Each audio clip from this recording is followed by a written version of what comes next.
legislative activism is, well, obviously by the name of it, it's working with the legislature, working on bills, trying to get bills killed or passed. So for those of you who don't know me, my name is Rich Tomaso. I'm currently chair of the Libertarian Party here in New Hampshire. I'm also one of the founders of the New Hampshire Liberty Alliance, which I'm sure you've all heard of. So I've been doing this kind of activism for more than 10 years. We were talking at Liberty Forum about this, and I've probably testified at the state legislature more than anybody else here. So just to give you an idea that I do know what I'm talking about, I have done this for real, and I'm trying to give you guys a sense from a very basic level. This is a real 101 kind of thing. So if you're thinking about being a legislative activist, that's more of what I'm aiming at. Along with, I'll give you some practical advice for those of you who maybe have just started it or want to do it. So I guess the first question I'd like to get just by a show of hands is, how many of you are thinking about being an activist here in New Hampshire? Okay, and how many of you want to do this in your home state or your home country, as the case may be? Okay, so it's about even. All right.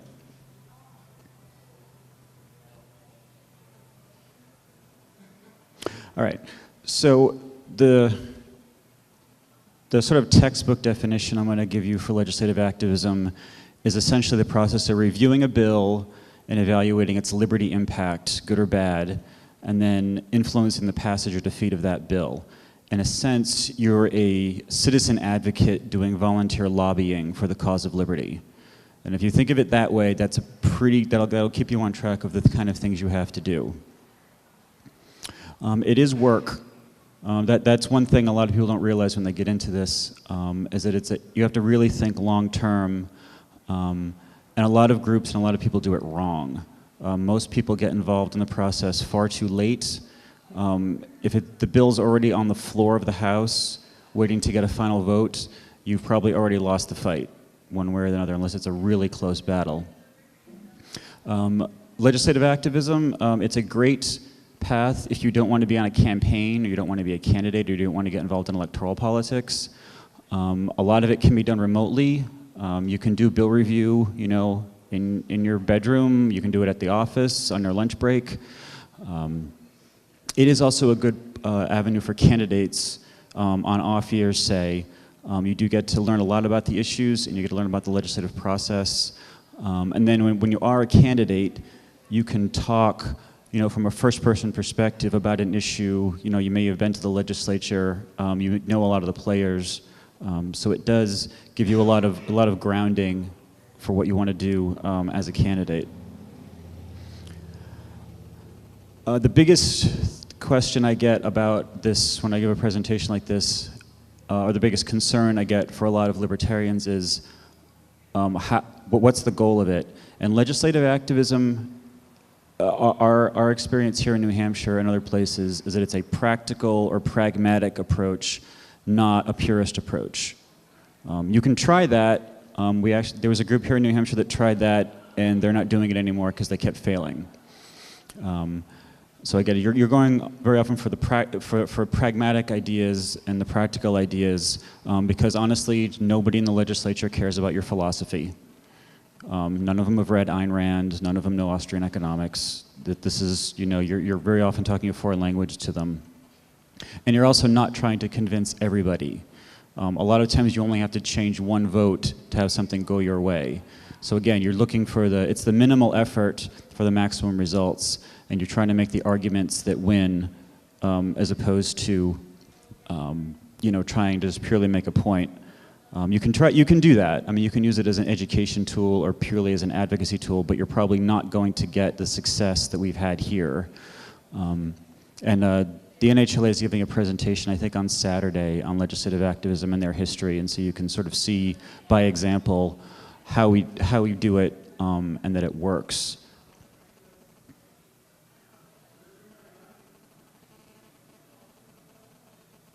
All right, so there are essentially 5 steps to the process. The first one is learning how to read legislation, and the second one related to that is your research on the issues and out of that, you're going to be generating your positions.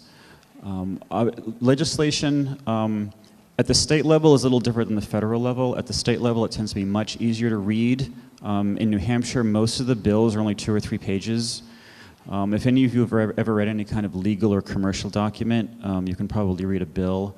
It'll probably take you a few weeks. There's some legalese in there, notwithstanding the foregoing clause on the alternate Tuesday during the full moon and all that nonsense they put in legislation. But once you sort of get the hang of it, it's really not that hard to pick up. And if you are confused, you can pick up either a law dictionary or talk to someone who's been doing it a while. And you can usually tell from the context. The other big thing about legislation is they'll put the definitions, in section 1 of the bill of the legislation, and then in section 512 they actually will use it. And so you're reading a bill and you say, oh, this bill's about dogs, but they define dogs to be cats back in section 1. That's a very common trick, especially when you're dealing with stuff about business or citizenship or property rights. So one of the tricks if you're reading a bill is to know what the words on the page are actually saying. So it's always a good idea to check the definitions.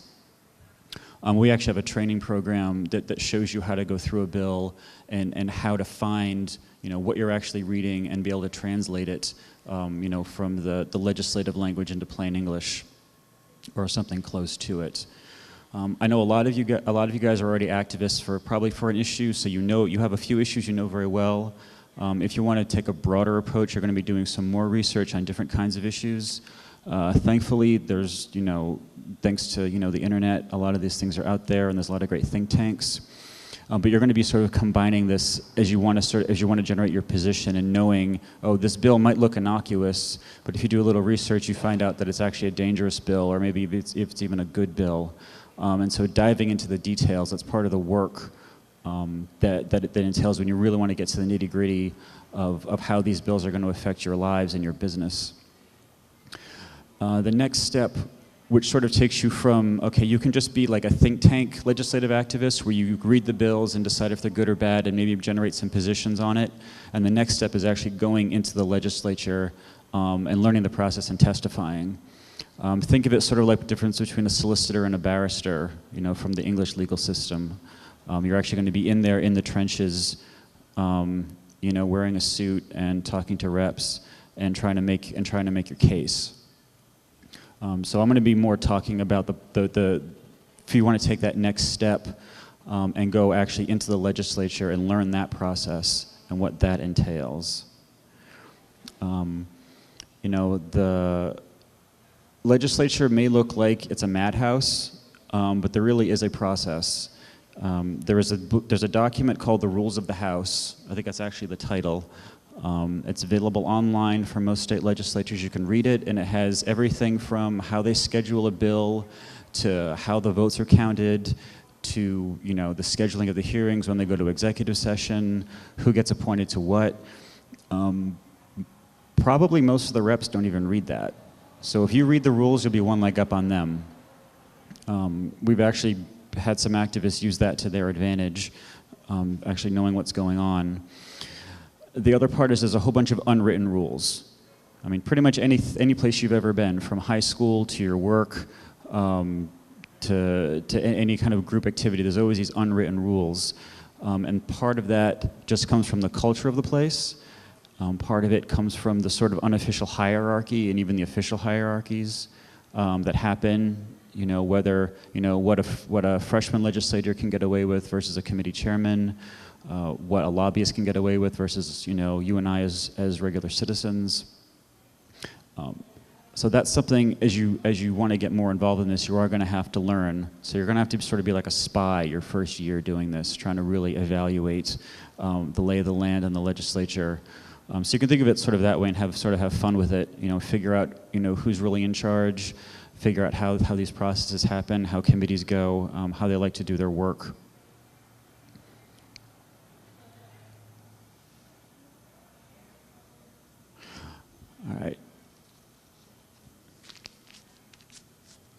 All right, the first rule you really have to learn if you want to get serious about legislative activism is that it's nothing personal, it's just business. I mean, that line from The Godfather is very true for working in the legislature. A lot of us are very passionate about these issues, and especially once you start getting really involved and really start caring about something, you can take it personal. Don't.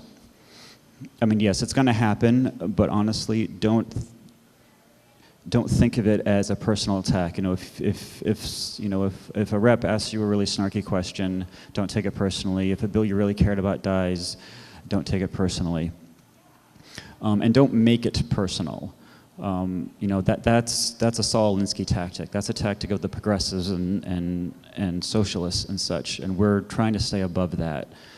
Because once you start doing that, then you paint a target on your back. You start making personal enemies. And that's really not going to do you any favors about it. And also, don't obsess. You can easily suck up your entire life doing this political activism. It really is like crack. I mean, for a few years ago, I was going to the state legislature 3 days a week, testifying on bills. So you figure that's 3 days a week. I was up there for at least 6 hours. I was probably doing 6 to 12 hours of prep, reading bills and writing testimony and practicing my testimony, talking to other people. I mean, so it was basically a full-time job. And I enjoyed doing it, and it was fun, but, you know, I have a mortgage, so I had to make some decisions about what I needed to do. And think long-term. That's another thing. A lot of people get really excited about a process. Most bills, it probably takes them 3 times before they pass.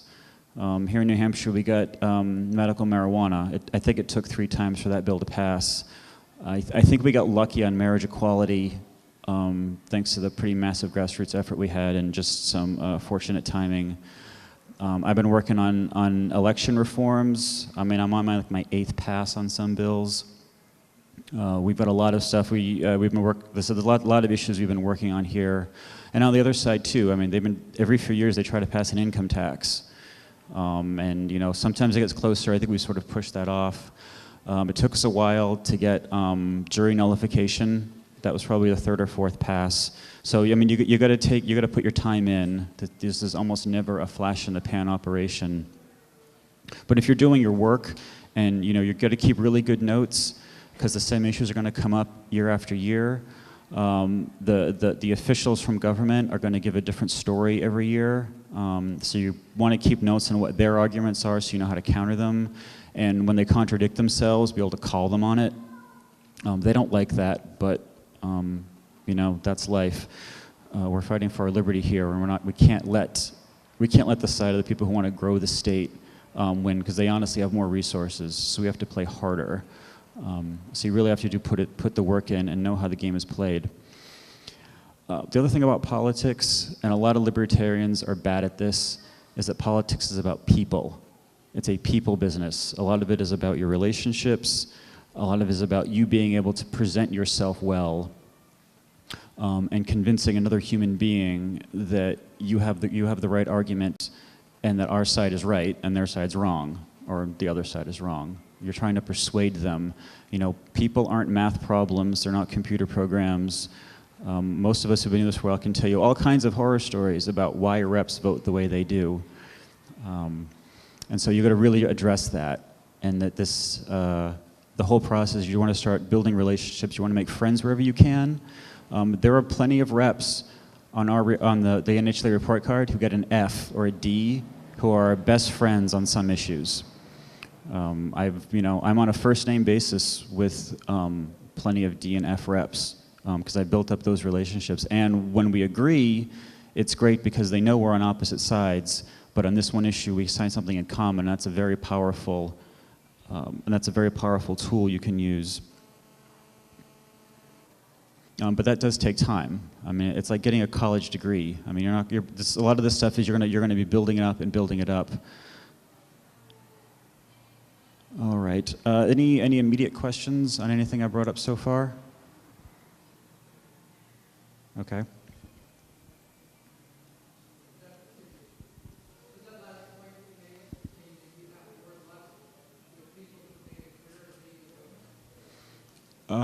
Do we have to make a career of with people who want to make government bigger.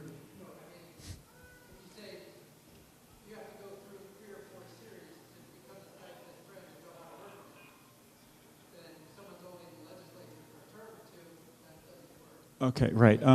But by the same token, if they're a freshman legislator, they're not going to be very effective anyway. And the fact that you've probably been there, I mean, some of us who've been doing this for a while, we know how the House works better than a lot of the freshmen and sophomore reps, because we're actually studying this and we're there all the time and we know how things work. In that case, you actually can become their best friend because you know what's going on and you can help them. A lot of reps don't, they're used to just people yelling at them and complaining about them. But if you can be a resource for them, you can make yourself very effective. That's actually a great tactic. I would totally advocate. We have some folks who, who've really cultivated some really good relationships. And if it becomes very obvious when you're up there who knows what they're doing and who doesn't. And if you can be one of those people who obviously knows what he's doing or what she's doing, you can really have a lot of influence and guide the process. Because the reps, I mean, especially in a volunteer legislature like New Hampshire, they do a lot of the work themselves. I mean, in a professional legislature where they have 5 or 6 staffers, it's a little different. A lot of times you may be building a relationship with a staffer.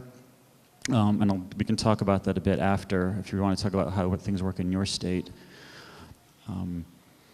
But by the same token, it's all about finding that. You may get lucky and you may find, there may be a freshman rep who's a superstar and really can move things, and if you can, be on the same side with them, you can help move stuff along. And by the same token, if they're proposing bad stuff, you can sometimes take advantage of the fact that they're just a freshman rep. And if you've been doing it longer than they have, use your knowledge and the stuff you've learned to try to counter what they're doing. All right, so this next section I'm going to get into what actually is going to be going on when you're actually in the legislature. So one piece of advice that I wish every single libertarian would follow is remember that you have 2 eyes, 2 ears, and 1 mouth. Use them in that proportion all the time. Particularly if you're in the legislature when you're just starting out. Like I said, if you really just want to, if you haven't done this before, most of your first times up there are going to be looking and listening and learning. In the training process we have, we honestly won't let you testify until you've been up there several times, regardless of how good you think you are. I did that. I mean, I had some experience before the NHLA started doing some work, but basically everyone, even the directors, went through the same training program where we went up there, and like I said, it's work. We got up there at 8 a.m. and went through this process of going to a whole bunch of hearings and listening and learning and taking notes, and then talking with each other about what we were doing and what we observed. And we did that a few times, and then finally we started testifying. Now that we had a much better idea of what was going on, we saw examples of good and bad testimony and how things worked and how things didn't work, and then we testified. You see people all the time who really don't know what they're doing, who have no command of the issues, no public speaking skills, and they really don't help their cause. Because ultimately, you aren't the important part. The bill or the cause, the issue is the important part, and you want to advance the cause of liberty, regardless of whether or not you get the credit.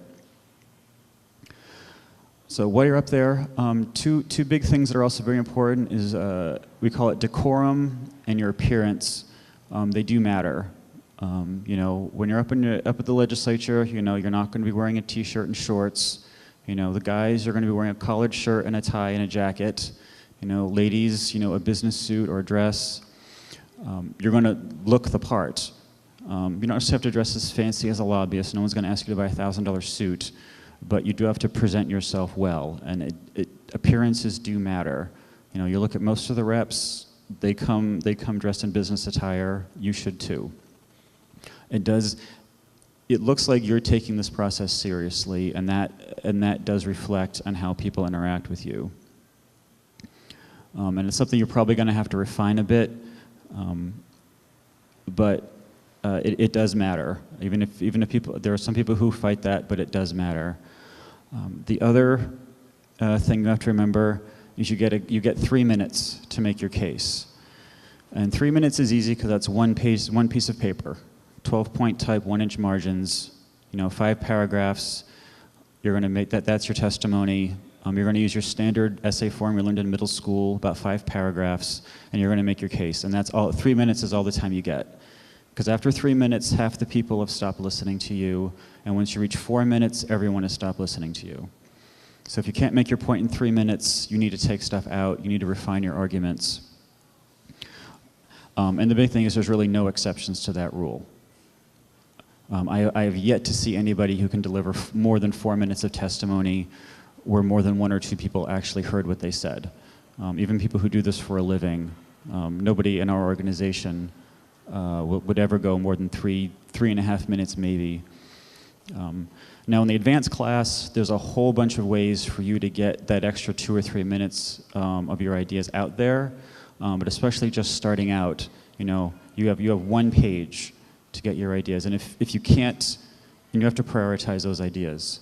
You look at any bill. I mean, we can all talk, for hours on the issues we really care about, but you don't have that opportunity when you're in front of the legislature. You just have a couple minutes. There's probably more people who are also waiting to testify, people they've already heard. A few other key things you want to remember is you don't want to repeat yourself. You don't want to repeat the person who just came before you. If there's a point of debate that the reps obviously do not want to hear, don't bring it up. You want to have your testimony be on point.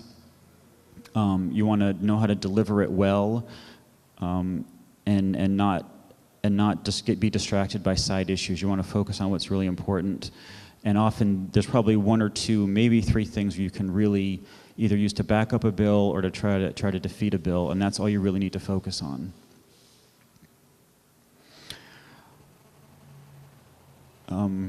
Again, I mentioned this does take a lot of effort. You're going to be doing a lot of practicing, and that's really what's going to make you good at this. Public speaking is a skill, persuasion is a skill, dressing well is a skill, but luckily, at least here in New Hampshire, you have a lot of people who are very good at it that you can model.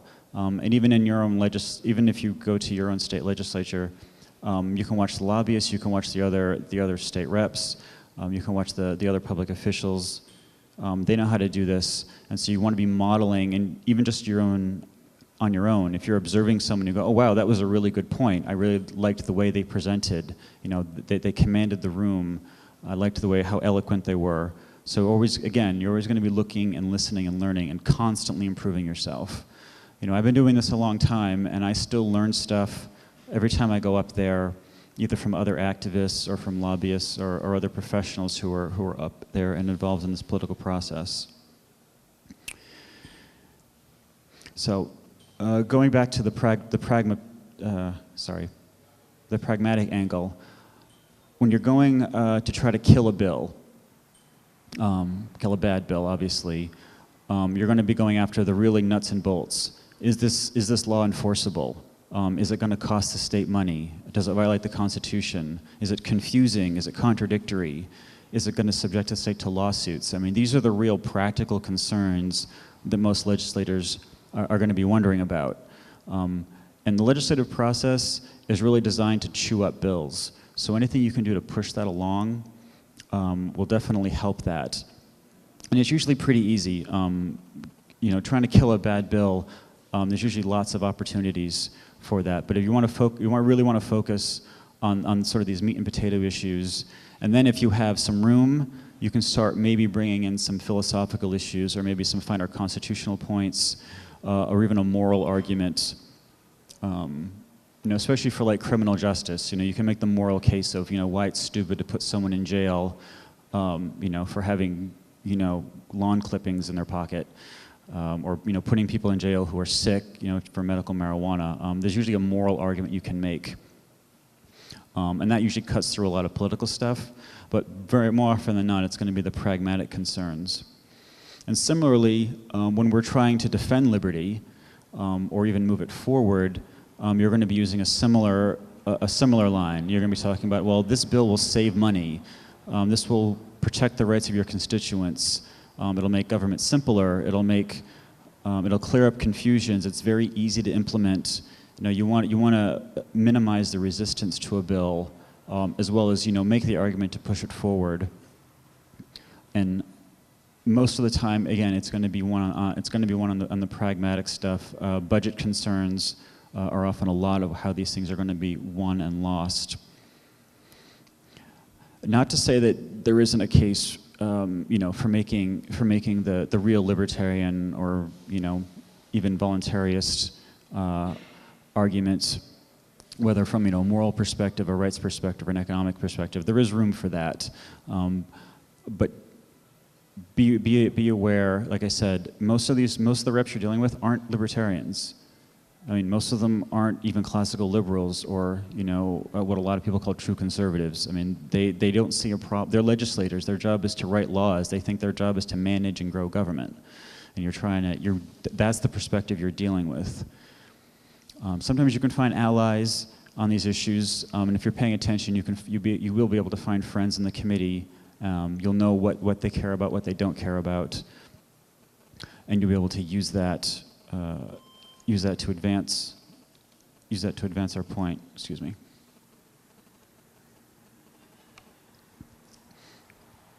All right.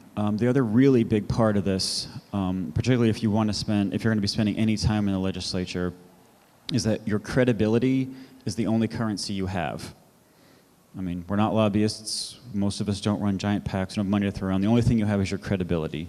The only thing you really have is your reputation.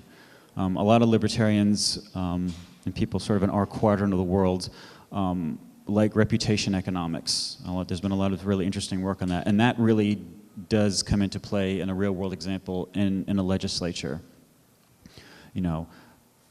You want to develop a good reputation. Never, ever, ever lie in your testimony. Never, mislead. If you don't know something, just say you don't know. And tell them you get back to them. Good reputation is very hard to get, but very easy to lose. I see people who, they pissed somebody off a few years ago, and now, none of their friends will listen to them. Or they mouthed off at a committee hearing, or they were really rude. They were disobeying the rules of decorum, and now they don't have any power. They don't have any respect up there.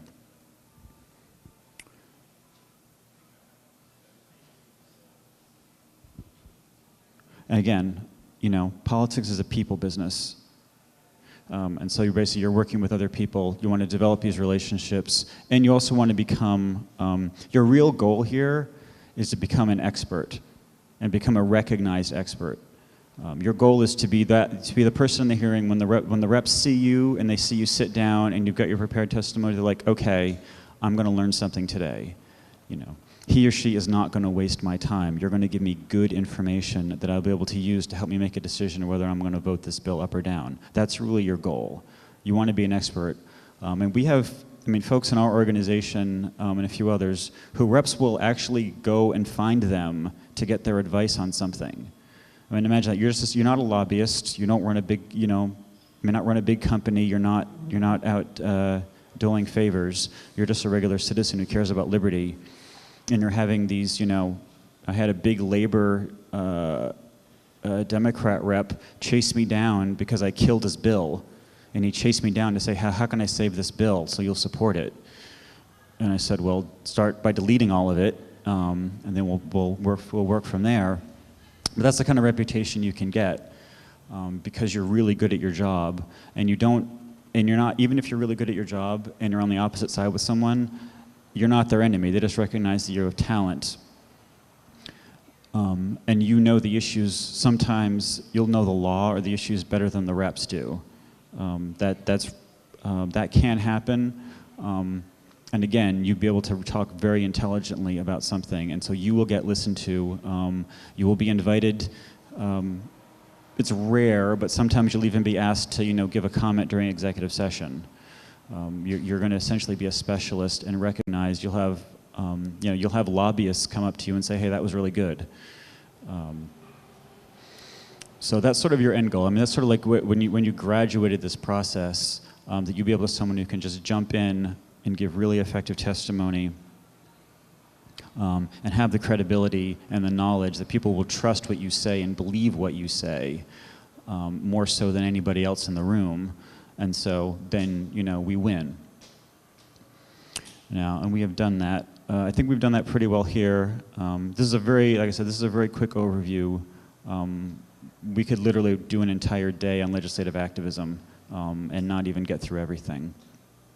So I'm going to talk a little about perhaps setting something up in other states. So based on what I've given you, who here thinks legislative activism might be something that they still want to do?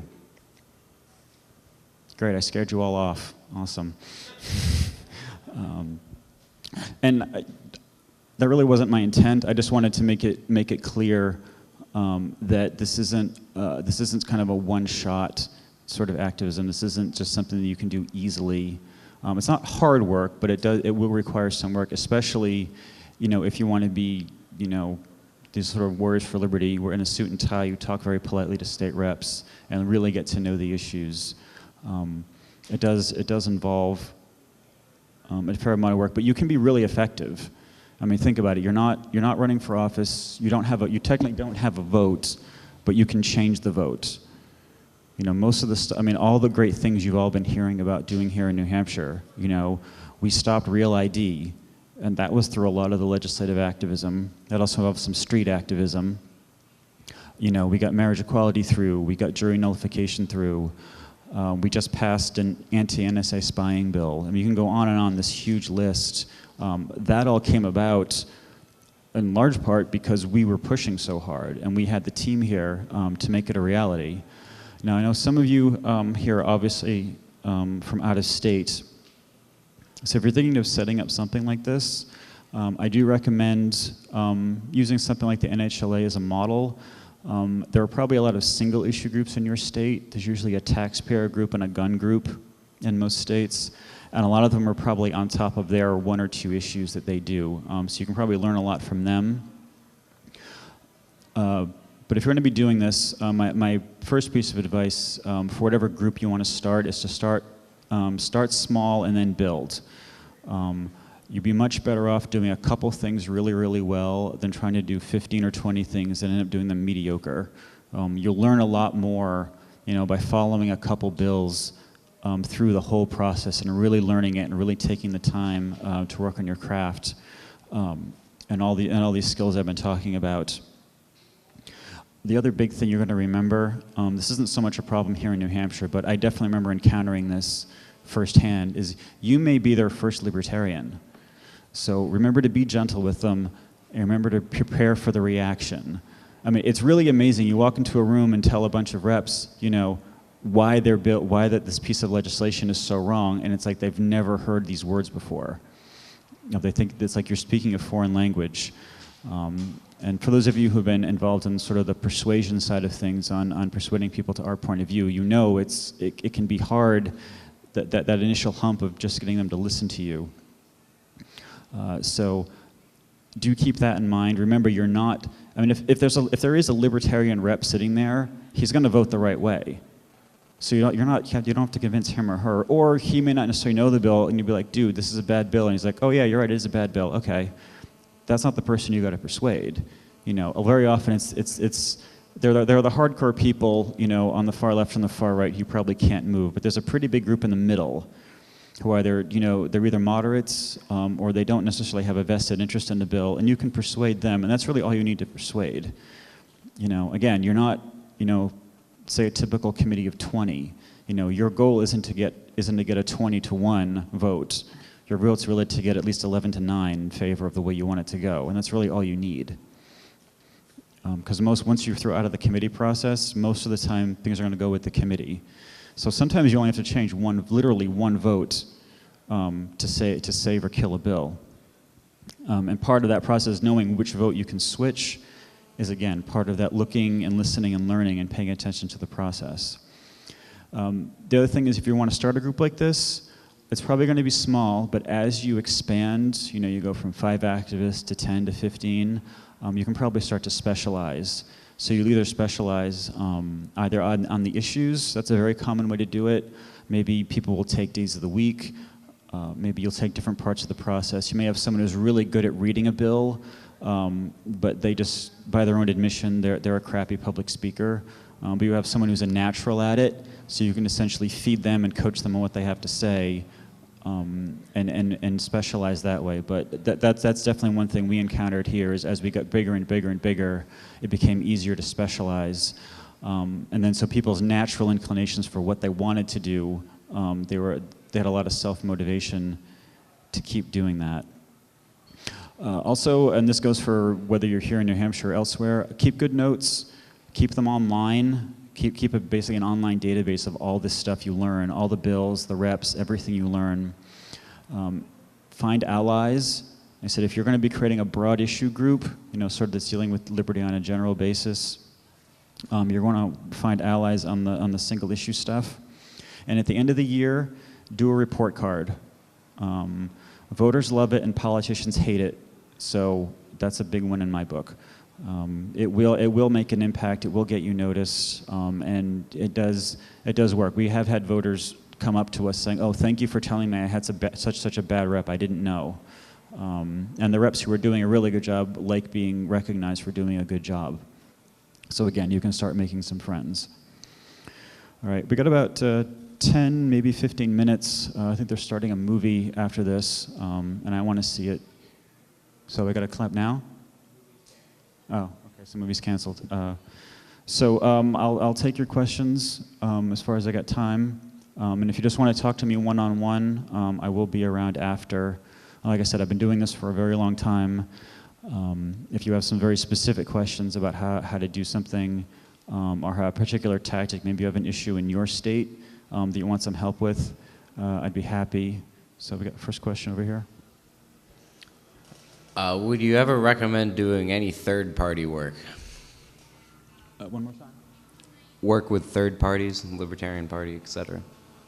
Yeah, they're involved in the political process. I said I got my start doing testifying on behalf of the Libertarian Party. I said I'm currently chair, so most often I'd be testifying on that behalf. You see people testifying less so from the Ds and the Rs, from the PACs. So you're another organization in this sort of ecosystem. I said you got to find allies. If you have an active LP chapter in your state, there are people who speak the same language and are natural allies. And I'm sure if you can work together on something, they would definitely appreciate it. A question. Am I speaking into this thing? Okay. Been speaking into these all day. Anyhow, if you are trying to get a bill introduced rather than get it passed, like the issue isn't even being brought up at the time, might it be better to find someone who is already in the process rather than try and do it yourself? Right, well, introducing legislation, and I think this is true in every state, only a legislator can introduce a bill. So yes, you would have to find a legislator. Sometimes, as a constituent, you can simply go to your rep and say, I have this bill, would you please submit it for me? Here in New Hampshire, they'll do it. I don't know about every other state. Do some research. You may find, you may have a rep who's good on the issue. He just hasn't introduced that particular idea for you. Go talk to them. If you can meet them in their office, if it's convenient, at least give them a phone call. Try to make a direct contact and say, "Hi, I have this bill." If there's model legislation, you can hand it to them, or you can even give them an outline of something, saying, "Hey, these are the important parts I want in the bill. You're the professional. Put in all the commas and stuff that are needed." But yeah, if you want a bill introduced, I can't think of a state that doesn't require an actual legislator to sign off on it and submit it. So that is the process you would have to do. And by that token, if you want to do that, then that rep knows that you're someone he can go to or she can go to help them if they believe in that bill. You're an instant resource for them. So you say, yeah, I'll go and testify at the hearing on this. I'll talk to my friends. I'll talk to a rep. So again, you're making a friend and you're being a resource for them. And so you're building that relationship and you're learning about the process. Just on that topic of introducing bills, you want to write that bill because you can't trust somebody else to get it right, and you've seen all these bills that come through and they have a nice sounding name and bad content. So as much as possible, try to write the bill yourself and get it to the legislator. He'll have to submit it, but Yeah, definitely. I mean, there's no guarantee. The deep dark secret is most reps don't fully write their own bills. There's usually a legislative services division, and sometimes it's needed. Sometimes there actually are some very specific things you need in a bill. But if you're going to do this and say, okay, you talk to your rep or a friendly rep, and I want to introduce a bill, do check it. Say, hey, can I please read it before you give final sign-off? Because once you do final sign-off, that's it. It's introduced and it's sort of out of their hands. I had a rep do that once. I said, hey, will you introduce this? He did. He didn't show me the final copy, and the bill that got introduced had a redundancy and a really bad typo that didn't end up changing the law at all. And he apologized for not showing it to me, but then to fix it, we had to introduce an amendment, which is a whole other mini legislative process you got to get through, and it delayed it and ended up just muddying the waters. Like I said, the process is designed to chew up bills and spit them out into the garbage. And so unfortunately, due to the rep missing a step and giving me the courtesy to read the bill first before he signed off on it, we missed that opportunity. And that happens. He knew he was wrong. I didn't get mad at him for it. I just said, well, next time, to come see me, or next time I gave him the corrected language, so next year he could just submit that bill for it. So anybody else? Do any of you guys currently do this? Have you been testifying in front of your state reps at all? Okay. I mean, if you have the time, give it a shot. Go observe the process. If you're in a big state, it may be inconvenient to get to the state capitol. If you're ever here in New Hampshire, I know a few other states that have a volunteer legislature. They tend to be very accessible. You can go there any day. You can walk into any hearing. There's usually a sign-up sheet just to say, hey, I support or I oppose this bill. You can talk to some folks in the hallway and learn about it. Obviously here in New Hampshire, you've got an entire organization that's dedicated to this sort of work. And we'll be happy to take you through. There's always trainings at the beginning of the legislative session in January. And from, literally, okay, how do I look at a bill? How do I evaluate it? All the way to, getting you ready to be in the catbird seat there and make your pitch for liberty or against tyranny. So yeah, definitely. Here you have a really good case. If you want to start it in another state, we're obviously here to help you because we need to be working for liberty in all 50 states, in my opinion. Because once we're done here, we're going to come to your state and start this all over again, I think. That's my dream anyway.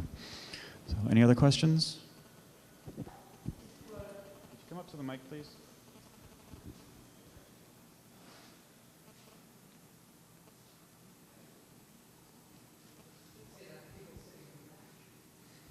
Well, I can't hear you either.